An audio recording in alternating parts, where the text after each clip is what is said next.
Hi, I'm Jason. Today I have some tips and tricks to share with you on how to start your own seed at home.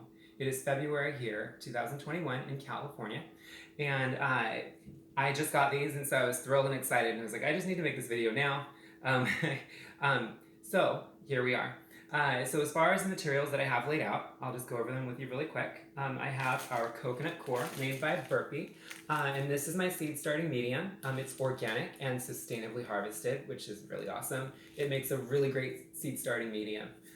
What you do is you take a block of this and you add 16 to 18 cups of warm water to it. It will absorb all the water, and then you break it apart and it turns into this lovely hydrated coconut core that you can use to start your seedlings. I have a small spoon to help me fill the cells in my seed starting trays. This is a really neat seed starting, these little domes. These are made by a brand called Bon V, and I provided a link below in the description. But they're so cool. They have these little domes, and you can adjust the humidity. And as you can see, I have the humidity adjusted up on this one and not as much up on this one. So you have some adjustability with that as far as to adjust the humidity based on whatever it is you're growing.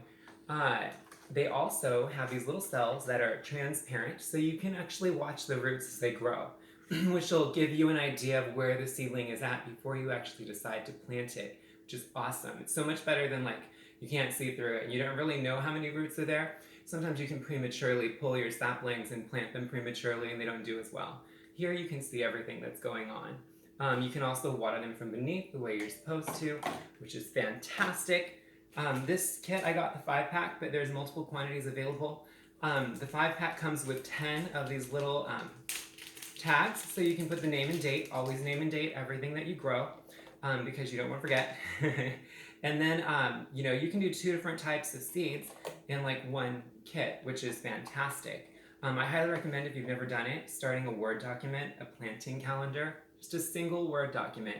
And whenever you plant something, type into that document what it is you planted, and then you can follow it with little notes like throughout the months of the year. So if you ever need to revisit it with one keyword like tomato, it'll take you to wherever you have tomatoes, including when you started the seed, and you can kind of track your plants throughout the year. And that doesn't have to be perfect, it's yours. Obviously the more accurate it is, the better results you will be able to follow, but it's a really awesome thing to have. As far as what I have here is a mason jar. I have lots of mason jars. And I have some purified water and some seed that I've soaked overnight.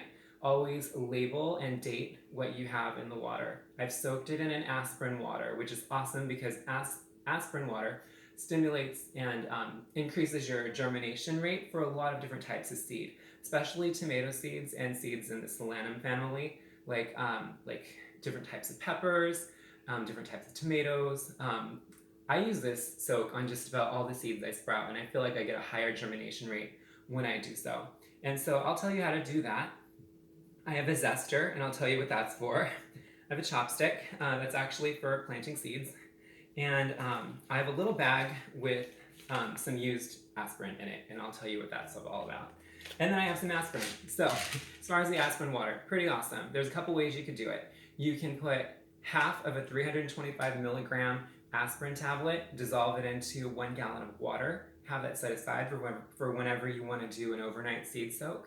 And also you can have that water set aside to use later on in the season as a spray to stimulate the immune response of a lot of plants like tomatoes and peppers, other plants as well. But do use so sparingly, don't overdo it on the spray.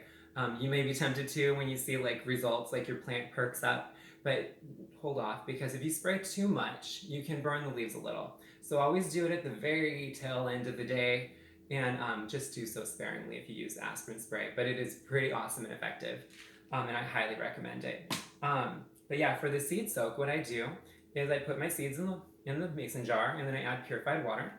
What I do is I get a zester, and I have my used aspirin tablets, so I don't have to waste the whole thing. I put it in a little Ziploc bag that I should have labeled aspirin. But what I do is I add the water and the seeds, and then I zest just a little tiny bit on top of the water, just a smidge.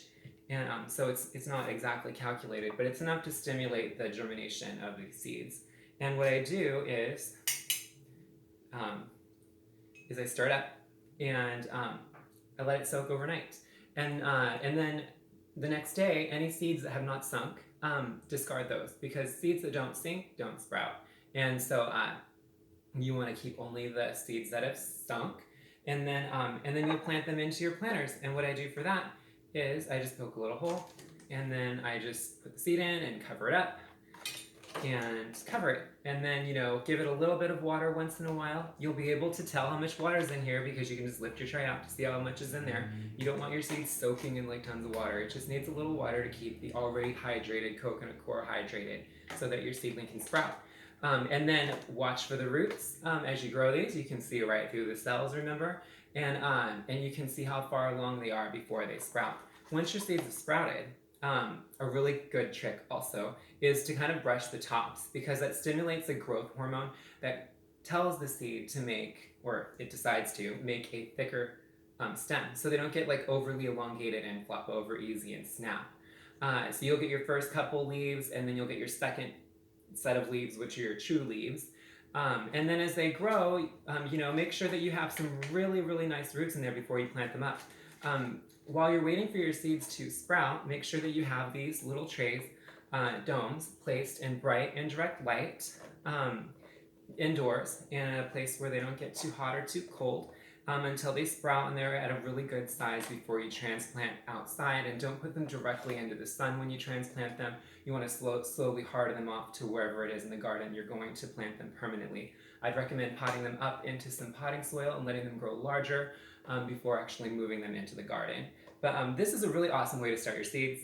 I provided links in the description below to this, so you can check it out if you're interested. I think that's about it. If you have any questions about how to start your own seeds, please feel free to let me know in the comments below. And if you haven't subscribed and you like updates on my newest videos, please click that subscribe button. And once again, thanks so much for hanging out. My name is Jason.